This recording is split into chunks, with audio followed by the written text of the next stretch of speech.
on track untuk balik ke kita punya campsite. Okay. Illallah kana tawwab astaghfirullah. Apa dah kedua orang?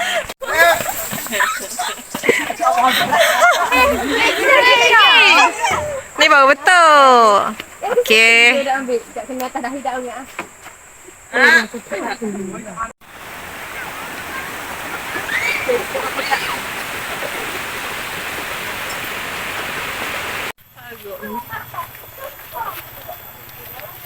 Mek Aisyah, Mek Atikah tinggal kat belakang. Kita akan balik ke pangkal jalan. Jom. Jom Atikah. Oh, sana orang keduk. Inilah sukarelawan kita yang sedang melayan adik-adik INSPI. Akal lupa dah. Sabar lu. Adik depan lu. Oh dah. Lang mulai dah.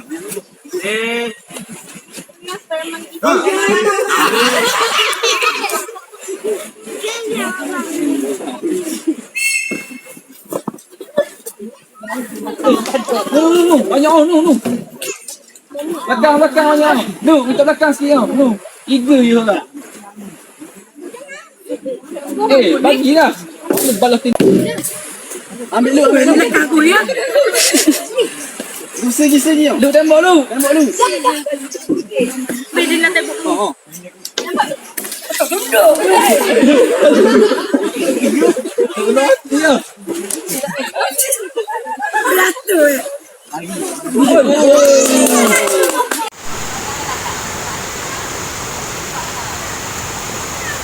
Matlamat kami, masa kami dalam camp, apa ujian yang akan diberi kami. Keluarkan penghasilan kita ni kita. Terima kasih. بسم الله الرحمن الرحيم قل أعوذ برب الناس ملك الناس إله الناس من شر الوسواس. Jadi orang kata apa, satu inisiatif yang memang sangat hebat yang telah diusahakan oleh Ustaz Solihin sendiri, iaitu melaksanakan. Dia ambil apa untuk pilih? Ini Ustaz Solihin sekali masuk pada keselamatan tapi dia ambil lah yang pula tau. Ada mandi. Kau kan ada ke apa ke? Ini untuk sematan. Saat tiba-tiba esok, mana rumahnya pergi tidur ke orang lain. Ini adalah antara momen-momen yang kami rakam ketika program outdoor bersama anak-anak yatim dan juga para pelajar madrasah di lokasi yang berbeza, iaitu ketika di Latar Kolam, di Jerteh dan satu lagi di Johor.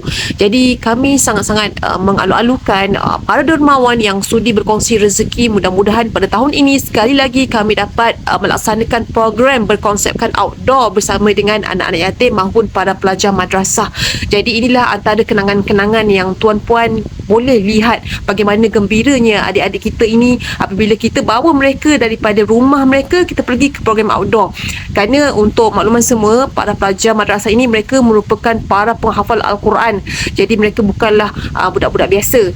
Jadi kita ingin memberi peluang kepada mereka untuk merasai bagaimana seronoknya apabila mengulang, mengaji bersama-sama di tepi pantai maupun di air terjun. Jadi insya-Allah mudah-mudahan rezeki yang kita kongsikan untuk program ini menjadi saham pahala kita di akhirat kelak.